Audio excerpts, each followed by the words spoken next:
السلام علیکم ورحمۃ اللہ وبرکاتہ۔ امید ہے کہ آپ سب کے سب صالحات ایمان کے بہترین درجے میں ہوں گی اور آپ سب کے سب خیریت ہوں گی۔ آج جو ہے ایک ایسی چیز کو لے کر چلتے ہیں اللہ تبارک تعالیٰ کے حکم سے، جو اللہ رب العزت کے حکم سے شاید آپ لوگوں نے کبھی اس طرف دھیان نہ دیا ہو، تو لیکن ہے بہت ضروری چیز اور اس کو لے کر ہی چلنا ہے، اس کے بغیر نجات نہیں ہے،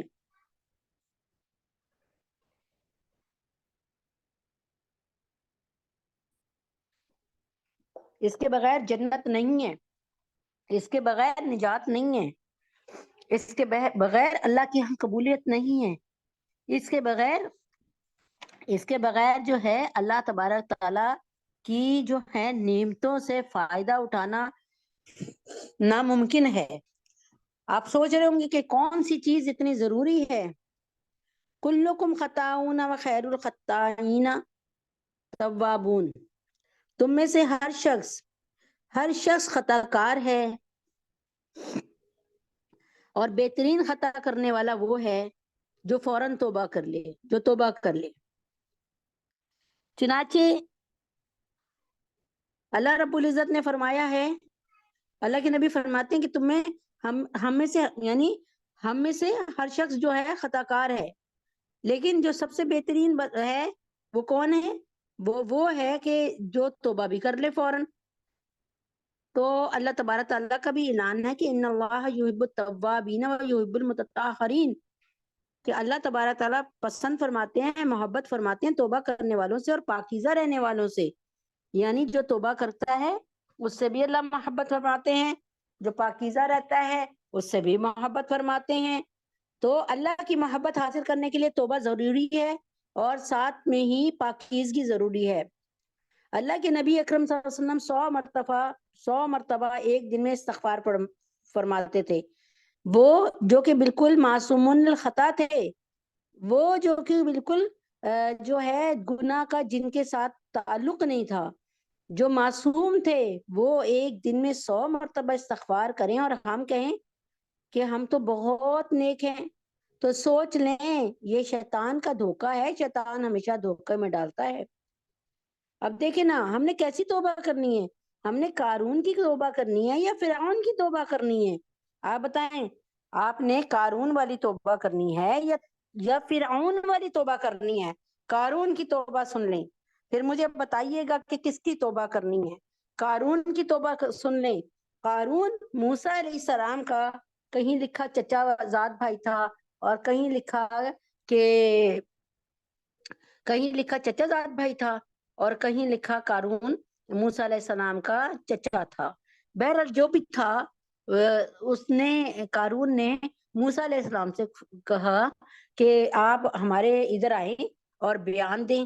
موسیٰ علیہ السلام خوش ہو گئے کہ یہ اللہ کی طرف آنے والا ہے، تو یہ تھا کہ آپ کے ذہن میں یہ تھا کہ زکوٰۃ کا بیان ہونا چاہیے، کیونکہ زکوٰۃ موسوی دین میں بھی تھی، موسیٰ علیہ السلام کے بھی شریعت میں تھی۔ تو آپ بڑی خوشی گئے وہاں پر، اس نے ایک عورت کو تیار کیا ہوا تھا، اور جب موسیٰ علیہ السلام نے بیان شروع کیا تو اس عورت نے آ کے کہا کہ تم تو مطلب اچھے بندے نہیں ہو اور تم نے میرے ساتھ زیادتی کی ہے، تم نے میرے ساتھ غلط کام کیا ہے۔ موسیٰ علیہ السلام نے جیسے ہی یہ بات سنی تو اتنے لوگوں کے سامنے اتنی سب یہ باتیں سنی تو موسیٰ علیہ السلام جھک گئے، کس میں؟ سجدے میں چلے گئے اور رونے لگے سجدہ کرتے ہوئے۔ اللہ تبارک تعالیٰ نے فرمایا موسیٰ اٹھ جا، اور جتنی دیر میں موسیٰ علیہ السلام نے توبہ کی کہ اللہ مجھے معاف کر دے، یہ مجھے معاف کر دے، یہ کیوں ہو رہا ہے، میں تو ایسا نہیں ہوں۔ اللہ تعالیٰ کی قدرت کی اللہ تبارک تعالیٰ نے اس عورت کو جو ہے دل میں یہ بات ڈال دی کہ تم بہت گناہ کی بات کر رہی ہو، تم وقت کے رسول کی، وقت کے نبی کے خلاف تم الزام لگا رہی ہو، تمہارا بہت خراب انجام ہوگا۔ وہ یہ بات اس کے دل میں آئی تو وہ رونے لگی اور اس نے کہا موسیٰ علیہ السلام تو بہت نیک ہیں، موسیٰ علیہ السلام تو پاک ہیں، موسیٰ علیہ السلام نے تو کوئی ایسا کام نہیں کیا، تو اور میں جو ہے پیسوں کے لالچ میں آ کر ایسی بات، اور زمین کے لالچ میں آ کر ایسی بات کر رہی تھی، اور یہ بات کہی تو موسیٰ علیہ السلام نے کو اللہ رب العزت نے فرمایا کہ موسیٰ ایسا کرو کہ اب جو تم قارون کو چاہو سزا دے دو، یعنی اب یہ بات تمہارے ہاتھ میں ہے، یعنی اب یہ گول تمہارے اس میں ہے، تم جو چاہے سزا دو اس قارون کو۔ موسیٰ علیہ السلام نے غصے میں بہت زیادہ وہ پریشان تھے، اور بہت زیادہ جو تھے سخت ان کو غصہ تھا، انہوں نے غصے میں کہا اے زمین قارون کو نگل لو، کھا لو۔ زمین نے جب قارون کے پیروں کو پکڑا اور اندر کھینچا تو قارون نے کہا مجھے معاف کر دے موسیٰ، مجھے معاف کر دے، لیکن موسیٰ علیہ السلام کو غصہ اتنا چڑھا ہوا تھا، اتنا چڑھا ہوا تھا کہ بس کیا بتاؤں۔ تو موسیٰ علیہ السلام غصے میں بہت تھے، تو موسیٰ علیہ السلام جب اتنے غصے میں تھے تو قارون کی بات نہیں سن رہے تھے، اور یہ کہہ رہے تھے زمین اس کو نگل لے۔ تو اس نے موسیٰ علیہ السلام کی ٹانگوں تک اس کو زمین نے موسیٰ علیہ السلام کے کہنے پر ٹانگوں تک جو ہے وہ زمین نے اس کو نگل لیا، کس کو؟ قارون کو۔ اب جناب صاحب وہ کہیں موسیٰ مجھے معاف کر دو، مجھے معاف کر دو، موسیٰ علیہ السلام کہ زمین نگل لے، زمین نگل لے، زمین نگل لے۔ اور موسیٰ علیہ السلام جو ہیں وہ کیا کہتے ہیں کیا کہتے ہیں موسیٰ علیہ السلام جو ہیں وہ اس بات کو ان کے دل میں ایسی سختی تھی، وہ معافی نہیں دے رہے تھے، اور حتیٰ کہ اس کا چہرہ صرف رہ گیا، اور وہ کہے موسیٰ مجھے معاف کر دے، موسیٰ مجھے معاف کر دے، اور موسیٰ علیہ السلام کہے کہ زمین نگل لے، زمین نگل لے۔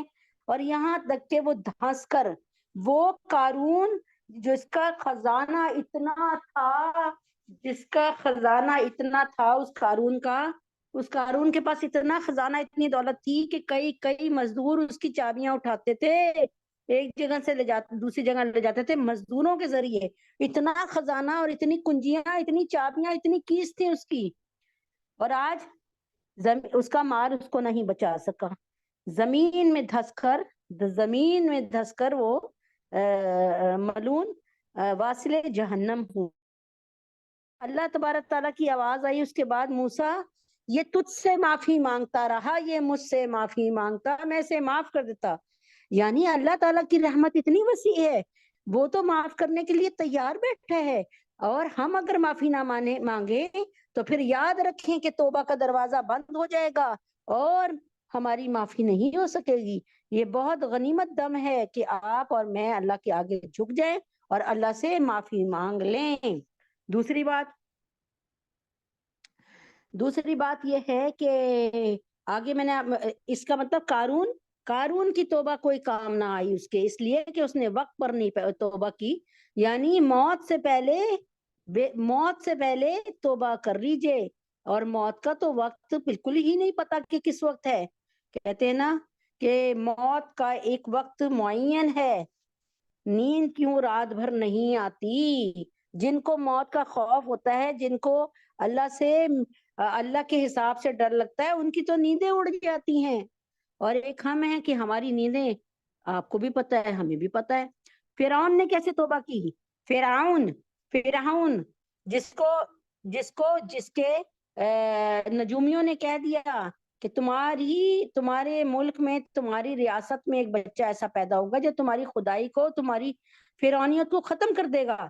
فرعون نے بچے مروانے شروع کر دیے، بچے مروائے جائے، اس نے 70,000 ایک جگہ لکھا 90,000 بچوں کو شہید کروایا، قتل کروایا، اور اس میں فرعون کے زمانے میں ہی موسیٰ علیہ السلام پیدا ہوئے، اور یہ ایک لمبا قصہ ہے کہ موسیٰ علیہ السلام کیسے بچ گئے، یہ ایک لمبا قصہ ہے، انشاءاللہ تعالی ضرور قصص الانبیاء میں بتاؤں گی۔ اچھا جی، فرعون کے گھر میں ہی فرعون کی بیوی کے کہنے پر آپ موسیٰ پلنے لگے بڑے پیار سے، لیکن ہوا کیا، جب موسیٰ علیہ السلام بڑے ہو گئے الحمدللہ رب العالمین، تو پھر اللہ تعالیٰ نے ان کو اپنا نبی مقرر فرمایا، اور جب نبی مقرر فرما دیا تو پھر انہوں نے نبوت کی تعلیم عام کر دی، جس پر فرعون ان سے بڑا غصہ ہوا، اور ان کو اور ان کی سارے کی ساری جو ہے بنی اسرائیل کا تو وہ پہلے ہی دشمن تھا، اور یہ بنی اسرائیل کے نبی تھے اللہ کے حکم سے۔ چنانچہ فرعون بنی اسرائیل پہ بہت ظلم کرتا تھا، تو اللہ تعالیٰ کی طرف سے حکم آیا کہ تم ان بنی اسرائیل کو لے کے نا ساروں کو، یہ تھے 6,70,000، ان کو لے کے چلے جاؤ، باہر نکل جاؤ یہاں سے، یہ چھوڑ دو، یہ فرعون کا جو ہے مصر چھوڑ دو۔ تو اللہ تعالیٰ کے حکم سے چھوڑ دیا، اللہ پاک کے حکم سے۔ اور پھر جو ہے موسیٰ علیہ السلام 6,70,000 کے لوگوں کو لے کے چلے گئے۔ فرعون کو پتہ چلا تو 12 لاکھ کا لشکر لے کے گیا۔ اب جب لشکر قریب قریب آئے تو سامنے موسیٰ علیہ السلام کے بحیرہ کلزم سمندر، اور پیچھے سمندر جیسی فوج کس کی؟ فرعون کی۔ اب وہ فرعون کے لوگ کہنے لگے موسیٰ ہمیں تو مروا دیا تو نے، ہمیں تو مروا دیا تو نے۔ تو جب یہ بات کی کہ ہمیں تو ختم کروا دیا، ہمیں تو نے مروا دیا موسیٰ، تو نے کیا کیا ہمارے ساتھ؟ تو اس طرح یہ اپنے نبی سے مخاطب ہوتے تھے بدتمیزی کے ساتھ۔ انہوں نے اپنے نبی کی بھی قدر نہیں کی۔ انہوں نے کتنے اسرائیلیوں نے بنی اسرائیلیوں نے کتنے ہی نبیوں کو شہید کیا۔ اچھا اب کیا ہوا؟ اللہ تعالیٰ نے کہا کہ جب انہوں نے کہا موسیٰ اب کیا کریں، تو موسیٰ علیہ السلام نے اللہ سے کہا کہ اب کیا کریں؟ اللہ نے فرمایا یہ جو موسیٰ تیرے ہاتھ میں تیرا جو ہے نا عصا، یہ جو ڈنڈا ہے، اس کو سمندر پہ مار۔ جب سمندر میں کے پانی پہ مارا تو اللہ تعالیٰ نے سمندر میں رستے بنا دیے، اور موسیٰ علیہ السلام اور ان کے تمام ساتھی آرام سے وہ سارے کے سارے پار ہو گئے۔ اب کیا ہوا؟ وہ وادی تیا میں، کوئی کہتا ہے وادی اریہ ہے، کوئی وادی تیا اور کوئی وادی سینین میں جا بسے، اور اللہ پاک نے ان کے لیے بڑا ہی خوبصورت انتظام کیا، وہ کبھی اور بتاؤں گی انشاءاللہ۔ ادھر فرعون نے جب دیکھا نا کہ سمندر میں رستہ بن گیا، اس نے وہ بھی اپنی فوج کے ساتھ اس کے اندر آ گیا۔ جب اس کی فوج سمندر کے بیچوں بیچ آ گئی، اللہ تبارک تعالیٰ نے فرمایا سمندر مل جا، اور پانی مل گیا، اور یہ سب ڈوب کے ہلاک ہوئے۔ اور جب فرعون ڈوب رہا تھا تو کہہ رہا تھا موسیٰ موسیٰ موسیٰ مجھے معاف کر دے، موسیٰ مجھے معاف کر دے۔ موسیٰ کا مطلب ہے پانی سے نکلا ہوا۔ دیکھیں اس دفعہ بھی پانی سے صحیح سلامت زندہ نکل آئے، اور جب یہ چھوٹے سے تھے، یہ جو ان کو قتل ہونے سے بچانے کے لیے ان کی ماں نے ایک ڈبے میں ڈال کر ان کو پانی کے حوالے کیا، یعنی دریائے نیل کے حوالے کیا، تب بھی اللہ تعالیٰ نے ان کو پانی میں محفوظ رکھا۔ تو موسیٰ علیہ السلام سے یہ مانگتا رہا فرعون، اور یہاں تک کہ ڈوب گیا، یہاں تک کہ ڈوب گیا۔ اور اس کے بعد یعنی اللہ تعالیٰ نے آواز دی موسیٰ یہ تجھ سے معافی مانگتا رہا، اگر یہ کہتا موسیٰ کہ رب مجھے معاف کر دے تو میں معاف کر دیتا۔ اب جو ہے آپ کو میں نے پہلے بھی ایک واقعہ سنایا تھا نسو کا، کہ توبہ کیسی ہونی چاہیے، جیسے نسو نے توبہ کی۔ نسو کی توبہ، نسو ایک جو تھا بادشاہ کے دربار میں عورت بن کے، مرد تھا اور عورت بن کر کیا کرتا تھا؟ عورت بن کر بادشاہ کی بیویوں کی مالش کرتا تھا، اور بادشاہ کی بیویوں کو اس کی مالش میں بڑا اچھا لگتا تھا، بڑا مزہ آتا تھا۔ ایک دفعہ بادشاہ کی بیویوں میں سے ایک بیوی کا چندن ہار چوری ہو گیا۔ اب موسیٰ علیہ السلام وہ بادشاہ تک بات پہنچی، بادشاہ نے تمام غلاموں کو، تمام لونڈیوں کو سامنے کھڑا کر دیا، سب کی چیکنگ ہونے لگی۔ تو نسو نے سوچا کہ اگر مجھے بھی چیک کریں گے تو ان کو پتہ چل جائے گا کہ میں تو مرد ہوں، اور پھر تو بھوکے کتوں کے سامنے ڈال دے گا مجھے، کون؟ بادشاہ، اور میں مر جاؤں گا، میں ختم ہو جاؤں گا، کتے کھا لیں گے۔ یہ سوچ کر نسو بے ہوش ہو گیا، اور جب ہوش آیا تو بادشاہ اور بادشاہ کی بیویاں اس سے کہہ رہے تھے ہمیں معاف کر دو، ہمیں معاف کر دو، ہمیں پتہ ہے تم بہت ایماندار ہو، اور ہمیں معاف کر دو۔ اور وہ ہار جو تھا نسو کی تلاشی سے پہلے ہی ایک عورت کے جو ہے جسم سے اور اس کے کپڑوں سے وہ ہار نکل آیا۔ تو لیکن نسو نے توبہ کر لی تھی کہ میں اب کبھی یہ کام دوبارہ نہیں کروں گا. بادشاہ منتیں کرتا رہا, بیویاں اس کی منتیں کرتی رہی, لیکن نسو وہاں سے چلا گیا. کہاں چلا گیا؟ جنگل کی طرف, اور کہا اب میں پرانے گناہ کی طرف کبھی نہیں لوٹوں گا. اچھا تو پھر کیا ہوا؟ پھر اللہ تبارک تعالیٰ کے حکم سے نسو پرانے گناہ کی طرف کبھی نہیں لوٹا. وہاں پر جنگل میں اس کو ایک بزرگ ملے, اور نسو نے ان کو ساری بات بتائی, اور انہوں نے نسو کو ایک سچا مسلمان بنایا, اور اس کے لیے بڑی محنت کی, اور نسو کو علم سکھایا اللہ کا, اور وہ پوری عمر اللہ کا تابع فرما بردار ہو کر رہا, اور اسی طرح دنیا سے چلا گیا. توبہ کا مطلب کیا ہے؟ توبہ کا مطلب ہے پلٹنا, واپس آنا. سمجھ آئی؟ توبہ کیسے؟ کہ یہ بھی ایک جو ہے ایسی توبہ کرنی کہ یہ پتہ چلے کہ صحیح معنی میں توبہ کرنی. توبہ کا مطلب اللہ کی طرف رجوع کرنا. ہم نے اللہ سے وعدہ کیا تھا نا جب ہم روئے تھے, کہ اللہ نے پوچھا الست بربکم, کیا میں تمہارا رب نہیں ہوں؟ ہم نے کہا قالوا بلا ربنا, آپ بھی تو ہمارے رب ہیں. کیوں نہیں, آپ ہی تو ہمارے رب ہیں. ہم نے گواہی دی, اور آج یہاں پر آ کے ہم اللہ کے نافرمان بن گئے. کوئی یہودی بن گیا, کوئی نصارہ بن گیا, کوئی مجوسی بن گیا, آگ کی پوجا کرنے والا, ستاروں کی چاند کی پوجا کرنے والا, اور کوئی سابی بن گیا, ستاروں کی پوجا کرنے والا بن گیا. لیکن ہم مسلمان ایسے مسلمان ہیں کہ دن اور رات گناہ کرتے رہتے ہیں. کبھی غیبت کر رہے ہیں, کبھی چغلی کھا رہے ہیں, کبھی حسد کر رہے ہیں, کبھی جھوٹ بول رہے ہیں, کبھی ہم ماں باپ کا دل دکھا رہے ہیں, کبھی نمازیں چھوڑ رہے ہیں, کبھی روزہ چھوڑ رہے ہیں, اور کبھی ہم ایک دوسرے کو گالیاں دے رہے ہیں. تو میری پیاری بہن, توبہ ایک صابن کی طرح ہے.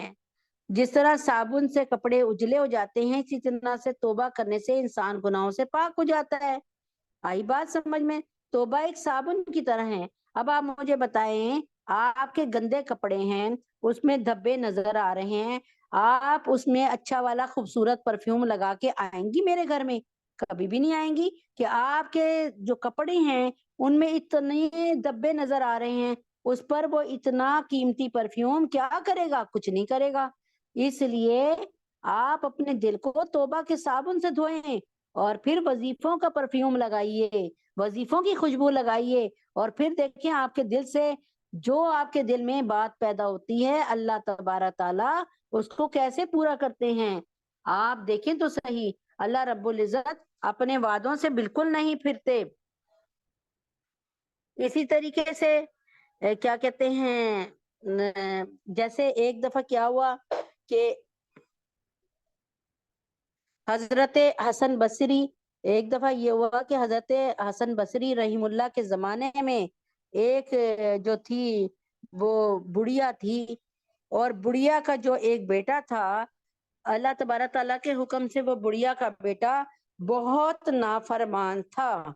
بڑھیا اکثر کہتی تھی حسن بصری سے, حسن بصری میرے بچے پر محنت کر دیں, حسن بصری میرے بچے کے لیے دعا کر دیں. حسن بصری اس کے بیٹے کو بہت سمجھاتے تھے, لیکن وہ بیٹا دین کی طرف نہیں آتا تھا. تو ایک دفعہ کیا ہوا کہ حسن بصری رحم اللہ کے پاس وہ بڑھیا آئی, اور اس نے کہا کہ میرا بچہ جو ہے مرنے والا ہے, لیکن اس نے یہ کہا ہے کہ حسن بصری سے کہنا کہ میرا جنازہ پڑھائے. کیا کہنا؟ حسن بصری سے کہنا کہ میرا جنازہ پڑھائے.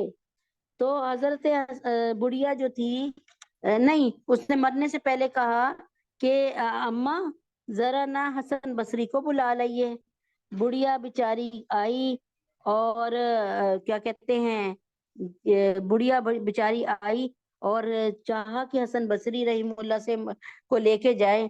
تو حسن بصری رحم اللہ نے فرمایا کہ تمہارا بیٹا تو میری بات کبھی بھی نہیں مانتا, اس لیے کیا مطلب ہے, وہ تو ایسے ہی کرتا ہے, تو میں نے نہیں آنا تمہارے ساتھ.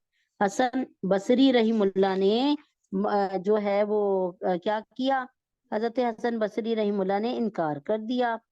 جب بڑھیا گھر میں روتی روتی چلی گئی اور دیکھا کہ اس کا بیٹا اس کے انتظار میں ہے، اس نے کہا بیٹا حسن بصری کہہ رہے ہیں کہ میں اس کو بہت سمجھا چکا ہوں، یہ اس طرف نہیں آتا، ٹھیک ہے۔ یہ بات سنی تو کہا اماں پھر ایسا کرنا جب میں مر جاؤں تو مجھے ٹانگیں میری باندھ کر بچوں کو پکڑا دینا کہ وہ گلیوں میں میرا جنازہ لے کر پھریں۔ جب حسن بصری اگر میرا جنازہ پڑھا مجھ سے میرے پاس آنے کو تیار نہیں ہے تو آپ جو ہے بچوں سے اور لوگوں سے کہیے گا کہ میرا جنازہ، میری میت گلیوں میں جو ہے وہ لیتے، مطلب میرے جسم کو گھسیٹتے پھریں۔ اتنی دیر میں اس کا انتقال ہو گیا۔ تھوڑی دیر میں دروازہ کھٹکھٹایا گیا، حضرت دروازہ کھول کے دیکھا بڑھیا نے تو حضرت حسن بصری رحم اللہ۔ انہوں نے کہا یہ کیا ہوا، آپ کیسے آ گئے؟ کہنے لگے میں پڑھاتے پڑھاتے مجھے نیند طاری ہوئی، اور نیند میں اللہ تعالیٰ نے فرمایا حسن تجھے میرا بندہ پکارتا رہا، تو نے انکار کر دیا، چل جا میرے بندے کا کفن دفن سب کچھ کر، اور میں نے اس کی مغفرت کر دی ہے، وہ میرا بندہ ہے۔ چنانچہ حسن بصری رحم اللہ واپس آ گئے، اور کیا کیا کہ حسن بصری واپس آئے اور انہوں نے کیا کہ ان کو نہلایا دھلایا کفنایا، اور اس کے بعد ان کی نماز جنازہ پڑھی اور خود اپنے ہاتھ سے اس کو دفنایا۔ تو میری پیاری بہنوں، اللہ رب العزت بہت رحیم ہے، بہت کریم ہے۔ یہ 2 حصوں میں آپ تک بیان پہنچے گا انشاءاللہ۔ اور شعبان یعنی یہ جو مہینہ شعبان کا شروع ہو رہا ہے اس پر بھی انشاءاللہ شروع کروں گی۔ تو آئیے آج ہم اللہ رب العزت کے سامنے سچے دل سے توبہ کرتے ہیں، توبہ کے آنسوؤں سے اپنے دل کو دھوتے ہیں۔ اللہ تعالیٰ فرماتے ہیں میں پوری کائنات میں کہیں نہیں آ سکتا، میں لامکاں ہوں، لازماں ہوں، میں کہیں کسی وقت میں کسی جگہ نہیں سما سکتا، میں اتنا، اللہ تعالیٰ فرماتے ہیں میں اتنا بڑا ہوں۔ اللہ اکبر کبیرہ والحمد للہ کثیرہ سبحان اللہ بکرۃ واسیلہ۔ اللہ تعالیٰ تو اتنے بڑے ہیں، اتنے بڑے ہیں، لیکن فرماتے ہیں اے مومن اپنے دل کو دھو کے صاف کر لے، اس میں سے غیبتیں نکال دے، حسد نکال دے، برا گمان نکال دے، اور اس میں سے تمام کے تمام برائی کو نکال دے، کسی کا برا چاہنا نکال دے، کسی کے لیے برا چاہنا سوچنا نکال دے، میں تیرے دل میں آ جاؤں گا، بس جاؤں گا، سما جاؤں گا۔ اللہ تعالیٰ کا تو یہ وعدہ ہے، لیکن ہم کیا کر رہے ہیں؟ ہمارا کیا وعدہ ہے؟ سوچنے والی بات ہے، سمجھنے والی بات ہے کہ ہم کیا کر رہے ہیں۔ آئیے دعا کے لیے ہاتھ اٹھاتے ہیں، اور آپ لوگوں سے میری درخواست ہے کہ آپ نے جو ہے وہ کیا کہتے ہیں، اب آپ لوگوں نے رمضان کی تیاری کرنی ہے، اور دیکھیں رمضان کے فوراً بعد میں نے آ جانا ہے آپ کے پاس، تو میں آپ سے درخواست کر رہی ہوں کہ آپ اچھی طریقے سے پلیز پڑھ لیجئے، اچھی طریقے سے نماز کو سیکھ لیجئے، اپنے دل کی صفائی کر لیجئے۔ میں جب آؤں تو آپ سب بتائیں، بچے بتائیں کہ ہم اپنے ماں باپ کے بہت فرما بردار ہو گئے ہیں، آپ کی نمازیں پوری ہو گئی ہیں، اور آپ نے جھوٹ بولنا چھوڑ دیا ہے، لوگوں کی خدمت پہ لگے ہیں، اور اپنی ذات سے کسی کو تکلیف نہیں پہنچا رہے، اور آپ نے روزے بھی پورے پورے رکھنے ہیں۔ روزے کے مسائل بھی میں آپ سے بیان کروں گی انشاءاللہ۔ امید ہے کہ آپ اس درس کو نہیں چھوڑیں گے، اور ختم نبوت کے کام کو جاری رکھیں گے، نمازوں کو بہترین انداز میں اپنا پورا کریں گے۔ مجھے امید ہے اللہ کی ذات سے کہ اللہ تعالیٰ آپ کو اور مجھے کامیاب اور کامران فرمائیں گے۔ دعا کے لیے ہم ہاتھ اٹھاتے ہیں اور دعا کرتے ہیں۔ اللہم صلی علی محمد وعلی آل محمد کما صلیت علی ابراہیم وعلی آل ابراہیم انک حمید مجید۔ اللہم بارک علی محمد وعلی آل محمد کما بارکت علی ابراہیم وعلی آل ابراہیم انک حمید مجید۔ قل هو اللہ احد اللہ الصمد لم یلد ولم یولد ولم یکن له کفوا احد۔ قل هو اللہ احد اللہ الصمد لم یلد ولم یولد ولم یکن له کفوا احد قل هو اللہ احد اللہ الصمد لم یلد ولم یولد ولم یکن له کفوا احد۔ بسم اللہ الرحمن الرحیم۔ دل مغموم کو مسرور کر دے، دل بے نور کو پر نور کر دے، فیروزہ دل میں شمع طور کر دے، یہ گوشہ نور سے معمور کر دے، میرا ظاہر سنور جائے الہی، میرے باطن کی ظلمت دور کر دے، میں وحدت پلا مخمور کر دے، محبت کے نشے میں چور کر دے، نہ دل مائل ہو میرا ان کی جانب، نہ دل مائل ہو میرا ان کی جانب، جنہیں تیری ادا مغرور کر دے، ہے میری گھات میں خود نفس میرا، ہے میری گھات میں خود نفس میرا، خدایا خدایا اس کو بے مقدور کر دے، میں الفت پلا مخمور کر دے، محبت کے نشے میں چور کر دے۔ یا ربنا یا ربنا ربنا آتنا فی الدنیا حسنۃ وفی الآخرۃ حسنۃ وقنا عذاب النار، ربنا ظلمنا انفسنا وان لم تغفر لنا وترحمنا لنکونن من الخاسرین، رب اغفر وارحم وانت خیر الراحمین، اللہم انت السلام ومنک السلام تبارکت یا ذا الجلال والاکرام، اللہم اعنی علی ذکرک وشکرک وحسن عبادتک، اللہ اکبر کبیرہ والحمد للہ کثیرہ، سبحان اللہ بکرۃ واصیلا، اللہ اکبر کبیرہ والحمد للہ کثیرہ، سبحان اللہ بکرۃ واصیلا۔ یا رب رحمان، اللہ اکبر کبیرہ والحمد للہ کثیرہ، سبحان اللہ بکرۃ واصیلا، ربنا آتنا فی الدنیا حسنۃ وفی الآخرۃ حسنۃ وقنا عذاب النار۔ اے اللہ ہم سب کے گناہوں کو معاف فرما دیجئے، ہم سب کی خطاؤں کو درگزر فرما دیجئے، یا اللہ ہمارے بچوں کو اور ہمیں اللہ آنے والی نسلوں کو، قیامت کی صبح تک آنے والی نسلوں کو دنیا اور آخرت کی بھلائیاں، بہتریاں، کامیابیاں عطا فرما دیجئے، ہمیں عذاب نار سے ہم سب کو بچا لیجئے، اے اللہ ہمیں عذاب نار سے بچا لیجئے، اے اللہ پاک ہم سب کو عذاب نار سے بچا لیجئے، یا اللہ ہم سب کے گناہوں کو معاف فرما دیجئے، یا اللہ پاک ہم سب کی خطاؤں کو درگزر فرما دیجئے، مولا کریم آقا عظیم ہم سب تجھ سے رجوع کرتے ہیں، اے اللہ رمضان مبارک کی آمد ہے، اے اللہ پاک اس دفعہ ایسے روزے رکھنے کی توفیق عطا فرما دے جیسے آپ نے نبیوں کو اور صحابہ کو روزے رکھنے کی توفیق عطا فرمائی، یا رب رحمان ہمارے بچوں کو ہدایت دے دیجئے، ہمارے بچوں کو ہدایت دے دیجئے، ہمارے نسلوں کو ہدایت دے دیجئے، اے اللہ جیسی نماز ہو، اذان کی آواز آئے،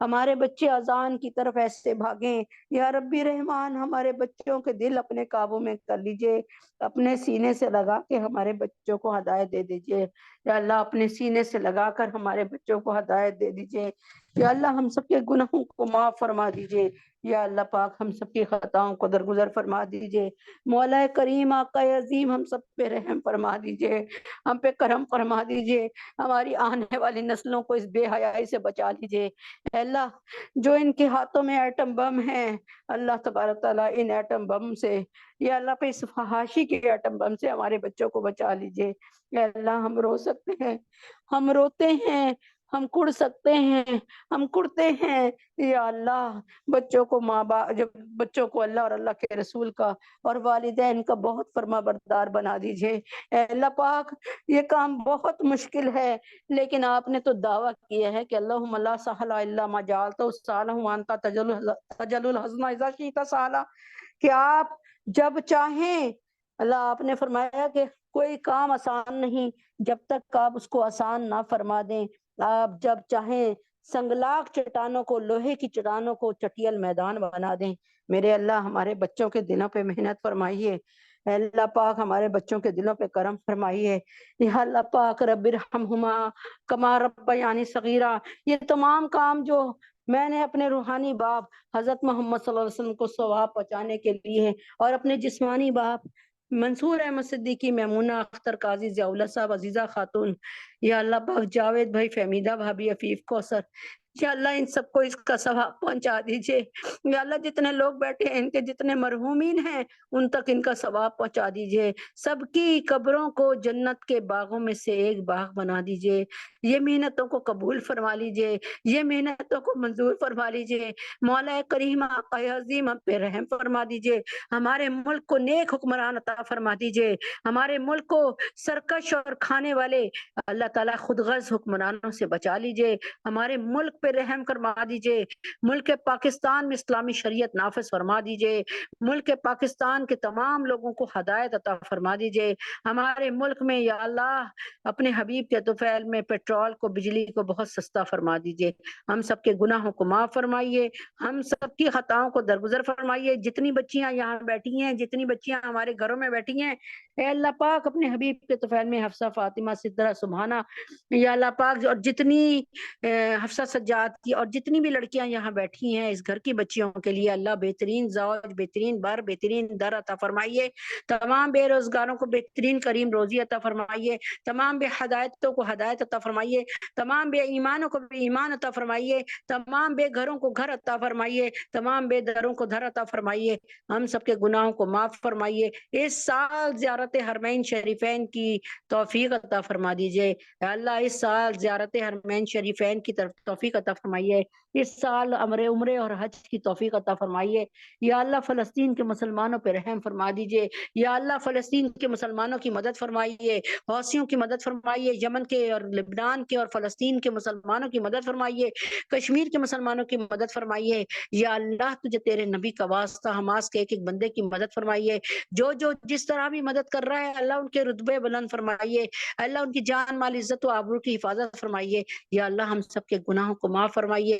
یا اللہ پاک ہم سب کی خطاؤں کو درگزر فرمائیے۔ یا اللہ نیتن یاہو کو، اس کے ماننے والوں کو، اللہ پاک اس کے دوستوں کو اور اس کی معاشیت کو، اس کی کرنسی کو تباہ اور برباد فرمائیے۔ یا اللہ یہود، ہنود، نصارہ، مجوسی، صابی، ان کو تباہ اور برباد فرمائیے۔ وصلی اللہ تعالی علی خیر خلقہ محمد وعلی آلہ واصحابہ وآل بیتہ وازواجہ وذریاتہ۔ یا اللہ آمین یا رب العالمین۔ السلام علیکم ورحمۃ اللہ وبرکاتہ۔